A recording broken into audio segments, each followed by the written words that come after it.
Turn on the main power supply.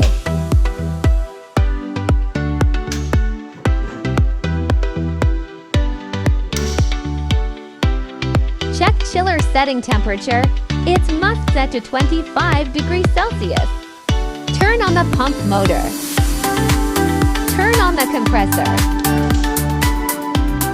Turn on the induction machine.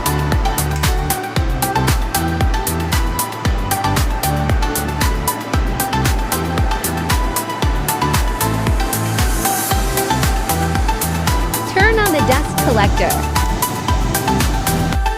Turn the EMF power knob to 25% for preheat.